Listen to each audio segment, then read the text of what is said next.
ekonominya, dan juga apakah telah dilakukan studi kelayakan lingkungan yang dilakukan karena lahannya menyangkut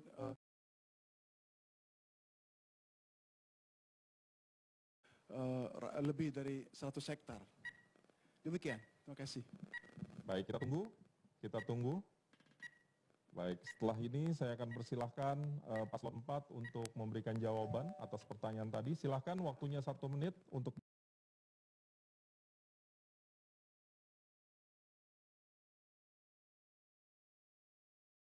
paslon 4 dimulai saat Bapak berbicara. Terima kasih Pak Jenius dan Pak Fahrizal. Itulah usaha dari kepala daerah dalam rangka untuk membangun daerah.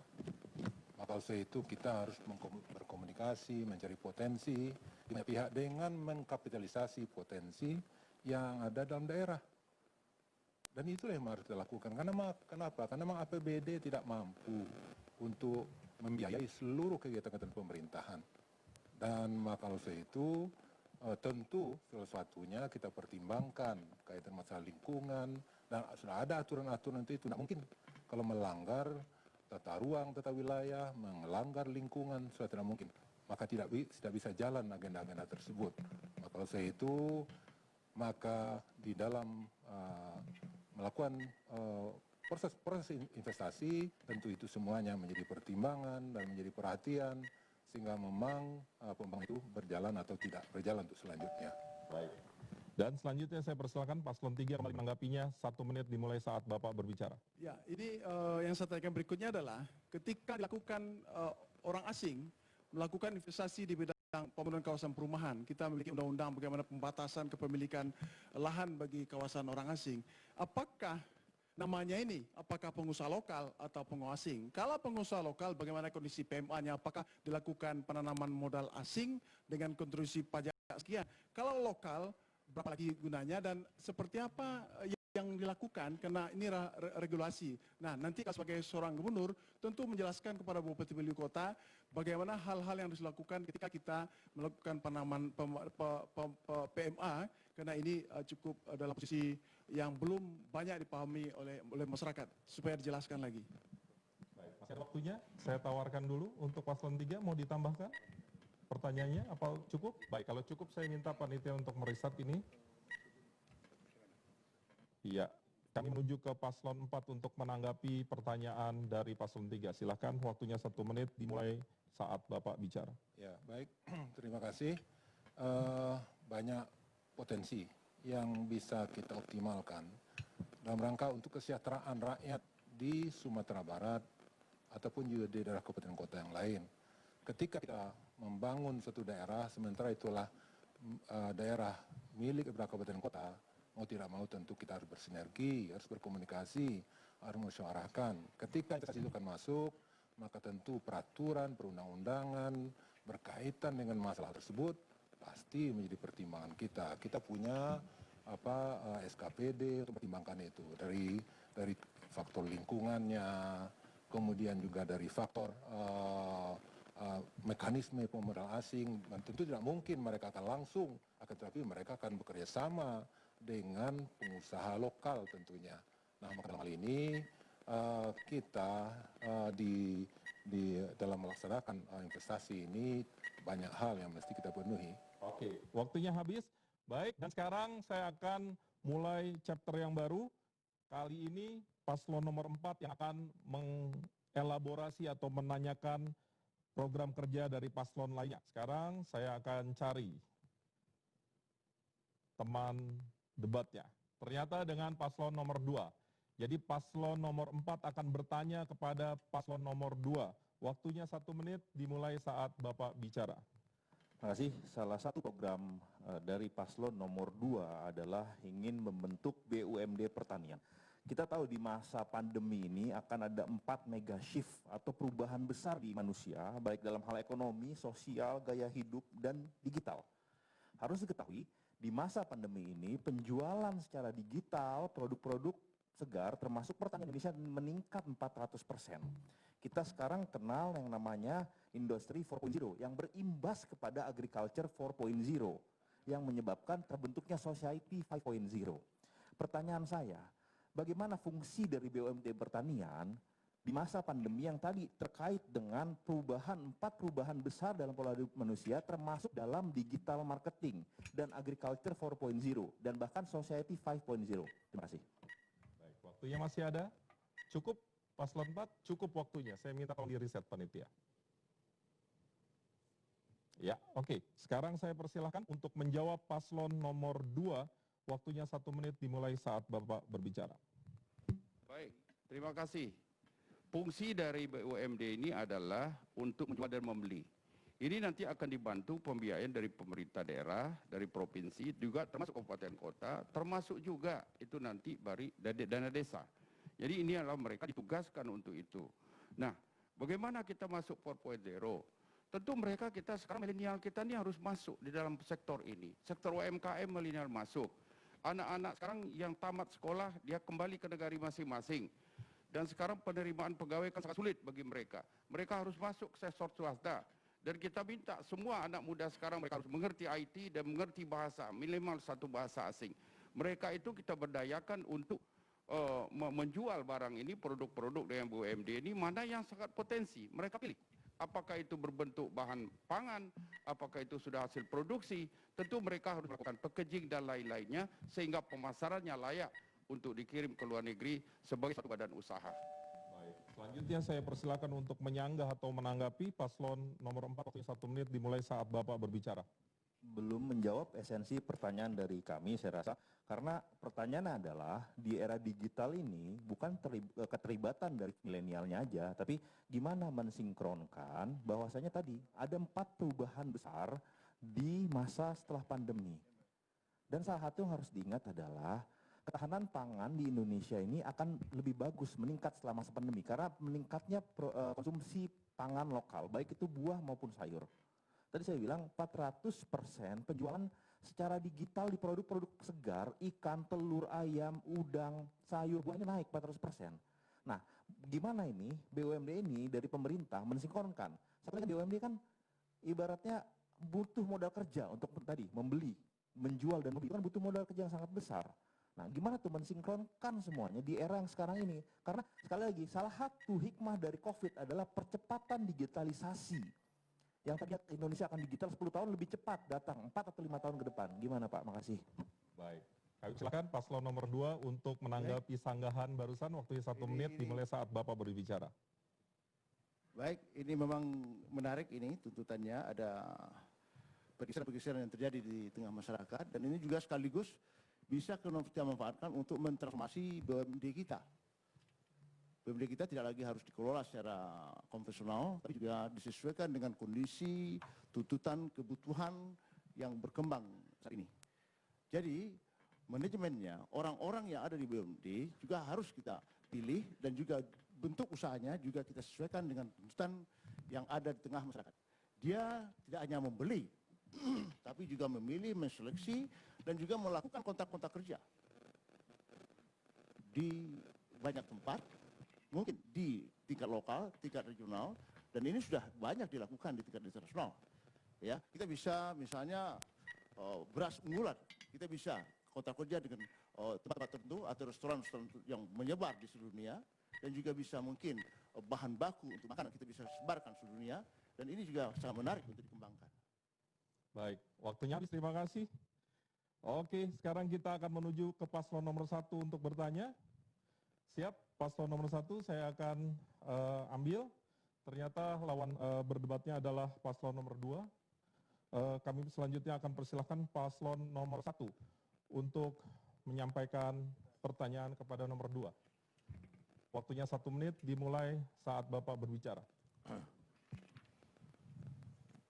Pertama, pertanyaan kami kepada paslon nomor 2 adalah bagaimana komitmen Bapak terkait dengan pengelolaan sumber daya alam, khususnya kelestarian lingkungan.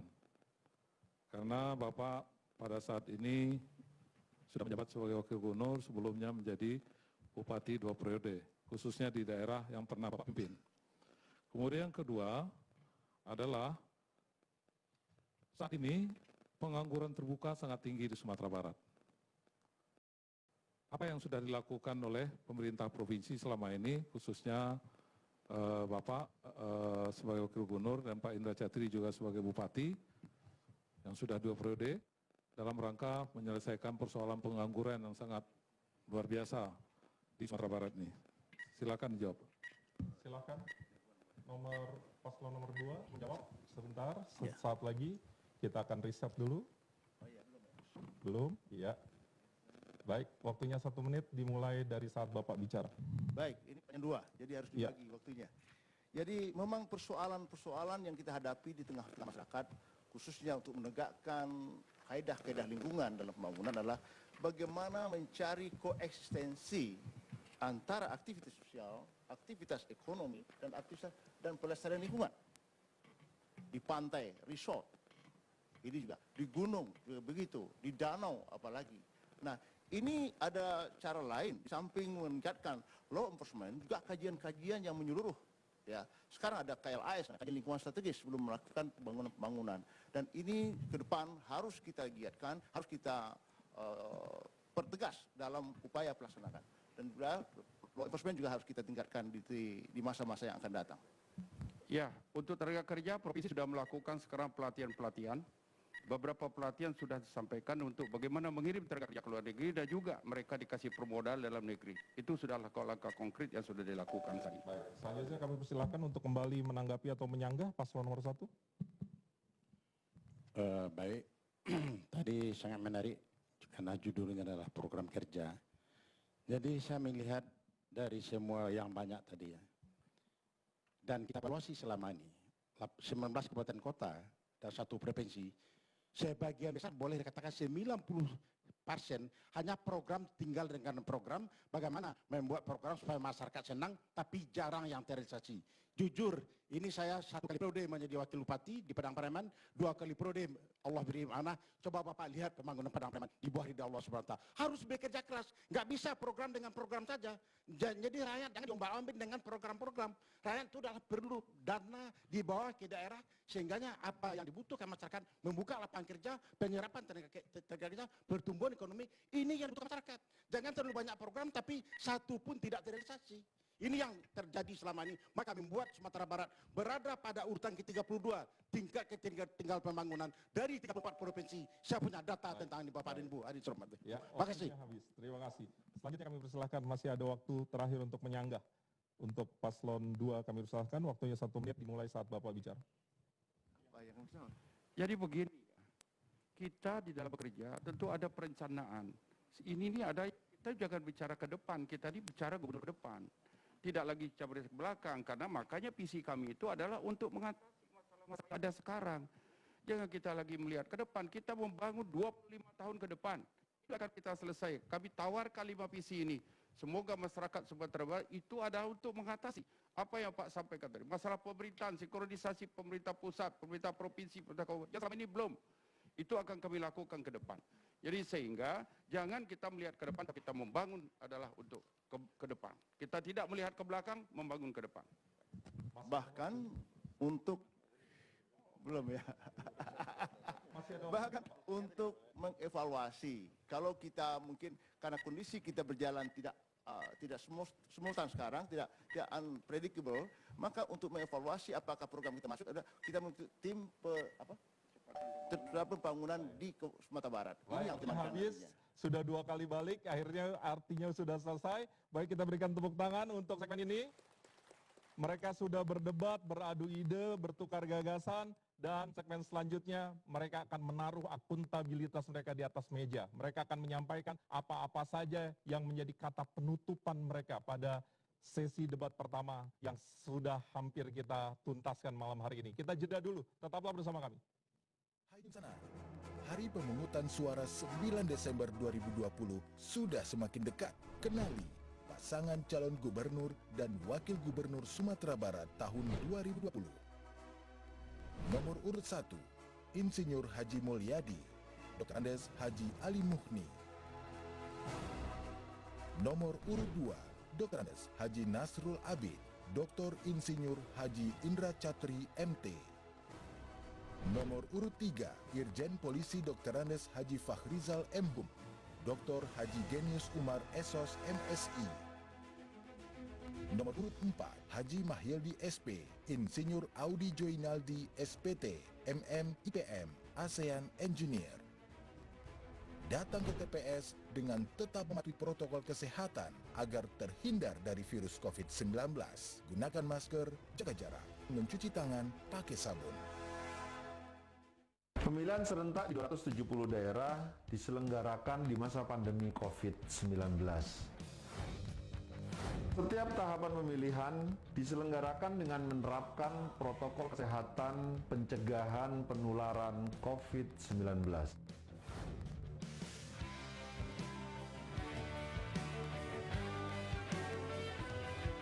Kesehatan, keselamatan menjadi yang utama.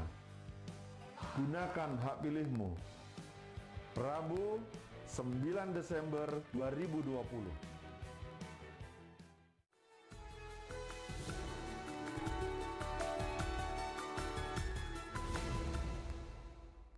Terima kasih Anda masih bersama kami. Ini segmen pamungkas kami, ini segmen penutup kami. Masing-masing paslon akan menyampaikan pernyataan penutupnya, dimulai dari paslon nomor urut 3, kemudian dilanjutkan 4, 1, dan 2. Waktunya 1 menit, rata untuk semua paslon. Sekali lagi kita akan awali dari nomor urut 3. Waktunya 1 menit, kami persilakan untuk menyampaikan pernyataan penutup Anda dimulai saat Bapak berbicara, waktunya akan segera dihitung. Masyarakat Sumatera Barat yang kami cintai, kita semua telah menyaksikan dan merasakan ternyata Sumatera Barat memiliki banyak masalah dan tantangan. Kita tidak lagi jaya seperti tahun-tahun dahulu. Kita mulai kalah bersaing dari provinsi lain. Kita juga harus menyelesaikan masalah banjir, membenahi kerusakan lingkungan yang menyebabkan penderitaan ratusan ribu penduduk. Kita juga perlu meningkatkan kesejahteraan usaha kecil dan menengah dengan membantu permodalan yang efektif. Petani, nelayan, dan peternak harus mendapatkan kesejahteraannya. Generasi muda harus dipastikan pendidikan dan lapangan kerjanya. Di atas itu semua, kita harus melakukan pemulihan dampak COVID secara cerdas. Sumatera Barat memerlukan perbaikan dan pembaruan dari pemimpinnya. Jika masyarakat menginginkan Sumatera Barat berubah menjadi provinsi yang maju dan bermartabat, kami siap mengemban amanah. Wabillahi taufiq walhidayah. Wassalamualaikum warahmatullahi wabarakatuh. Ya, sekian, terima kasih. Salam bahagia. Baik, terima kasih, waktunya habis. Selanjutnya kita akan menuju ke paslon nomor urut 4. Waktunya 1 menit dimulai saat Bapak berbicara.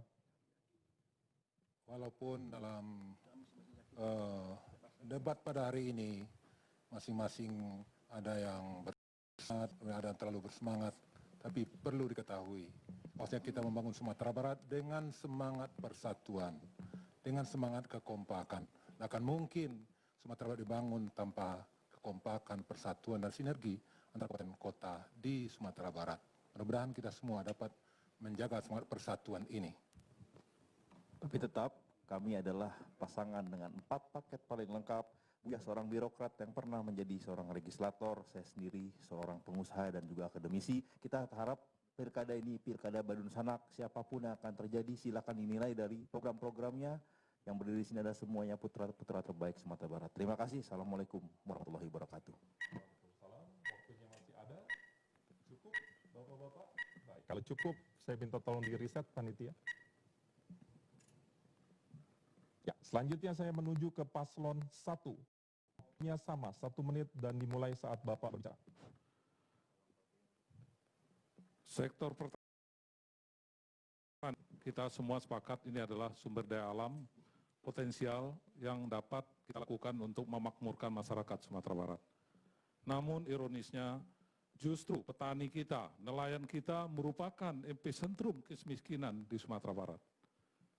Maka dari itu, kami pasangan calon gubernur dan wakil gubernur nomor urut 1 akan melakukan perubahan yang nyata terhadap nasib petani, terhadap nasib nelayan, terhadap nasib pedagang, sehingga perubahan itu betul-betul nyata terjadi setelah tanggal 9 Desember 2020 nanti. Dan kinerja seorang pemimpin itu linier dengan kemampuan dia untuk mewujudkan visi ke depan. Itu mempunyai korelasi yang kuat.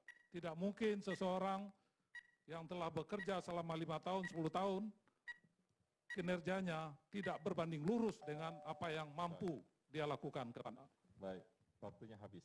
Selanjutnya saya persilahkan paslon nomor urut 2 untuk menyampaikan pernyataan penutup. Waktunya 1 menit dimulai saat Bapak bicara. Ya, malam ini kita sudah menyampaikan visi misi semua. Kami yakin visi kami yang terbaik dengan 5 keunggulan. Dan dengan pengalaman kerja saya selaku birokrasi 24 tahun. Dan saya wakil bupati 5 tahun. Bupati 10 tahun, wakil gubernur 4 tahun, 5 tahun. Indra Catri juga terbaik, 25 tahun di Kota Padang. Dan kemudian juga 10 tahun. Ya, tentu kami sudah tahu mana kelemahan dan mana kelebihan dan apa yang akan kita tambah dan apa yang kita perbaiki Sumatera Barat. Saya rasa ini kesempatan. Untuk itu kami meyakinkan masyarakat Sumatera Barat. Berikan keyakinan kepemimpinan terhadap kami. Kami akan melakukan perubahan terhadap Sumatera Barat ini yang lebih baik ke depan. Oleh sebab itu, izinkan kami menghimbau pada kesempatan yang berbahagia ini. Pertama, berikanlah kami kesempatan. Yang kedua, jangan ada yang golput. Pada tanggal 9 Desember nanti, mari ramai-ramai ke TPS dan patuhi protokol kesehatan. Coblos nomor 2 menuju sumber unggul untuk semua. Iya, itu tadi terakhir. Terima kasih Bapak-Bapak. Kita berikan tepuk tangan boleh untuk seluruh paslon yang sudah berdebat pada malam hari ini. Para pemirsa, para pendengar, para warganet, dan hadirin yang hadir di studio. Hari ini saya merasa bangga, beruntung, karena hari ini saya telah menjadi saksi betapa wilayah ini adalah wilayah di mana para pemikir-pemikir bangsa ini berasal. Mereka telah berdebat secara elegan, menaruh ide, gagasan, dan akuntabilitas mereka. Mari kita kawal terus agar pemilu ini bisa berlangsung berintegritas dan berkualitas. Saya Imam Priyono mohon maaf apabila ada hal-hal yang kurang berkenan dan berterima kasih atas semua bantuan dan partisipasi semua pihak. Dan mari kita bersyukur untuk hari ini, alhamdulillahirabbil alamin. Akhirnya saya kembalikan ke Shirley Zulkarnain. Kita berikan tepuk tangan untuk kita semua.